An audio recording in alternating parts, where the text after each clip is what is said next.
If you've made it to the fantasy football semifinals, you've likely leaned on your star players to get you this far.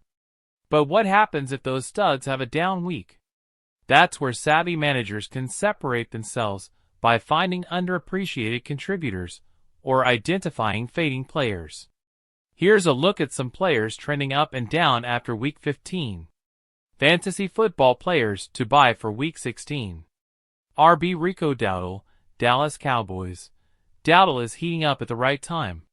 For the third week in a row, he set a new career high in rushing yards, going for 149 yards on 25 carries against the Panthers in Week 15.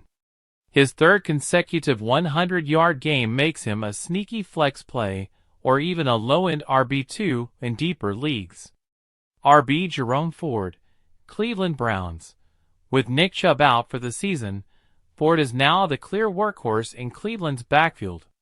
He'll have minimal competition for touches and should see a steady workload. He's a solid RB2 for the rest of the fantasy playoffs. WR Jalen Coker, Carolina Panthers. Coker emerged as a significant bright spot for the Panthers, posting his first 100-yard game against the Cowboys. While Carolina's offense has been inconsistent, Coker is worth considering for those looking for a boom or bust flex play in deeper formats. Chigoziem Okonkwo, Tennessee Titans. Okonkwo had a breakout performance in Week 15, setting career highs with 8 receptions on 10 targets. He's had 3 or more catches in the last 3 games and has shown potential as a solid PPR option. Okonkwo is a solid streaming option if you're thin at the tight end. QB Matthew Stafford, Los Angeles Rams. Stafford has been quietly productive despite a rough outing against the 49ers. He's thrown multiple touchdown passes in 4 of his last 5 games, with 10 TDs and no interceptions over that stretch. Stafford could be a reliable streaming option for Week 16 if you need a quarterback. Fantasy football players to sell for Week 16. RB Isiah Pacheco, Kansas City Chiefs.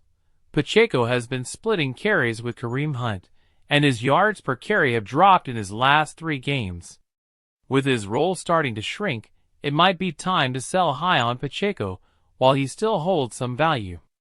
WR Marvin Harrison Jr., Arizona Cardinals. Harrison has hit the rookie wall after a hot start. He's totaled just 6 catches for 81 yards over the past 2 games, and he hasn't posted more than 60 yards in his last 6 outings.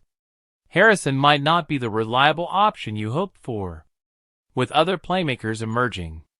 T.K. Otten, Tampa Bay Buccaneers.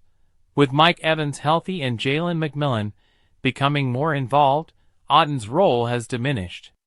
Once a go-to-target, he's now a third-tier receiving option in the Tampa Bay offense and isn't likely to produce consistent fantasy points down the stretch. QB Anthony Richardson, Indianapolis Colts. Richardson has struggled with accuracy all season and has misfired on more passes than he's completed in 8 of his 9 full games. While his rushing ability provides some value, his inconsistent passing makes him more of a liability than an asset in fantasy. RB Gus Edwards, Los Angeles Chargers. Edwards has been stuck in a rut, averaging just 2.9 yards per carry in Week 15 against the Buccaneers. The Chargers' backfield situation is muddled, and with the offense leaning more on the passing game, Edwards may not have much fantasy value going forward. In the fantasy playoffs, every decision counts. Identifying rising players who can provide an unexpected boost or selling off fading assets could be the key to advancing to the championship.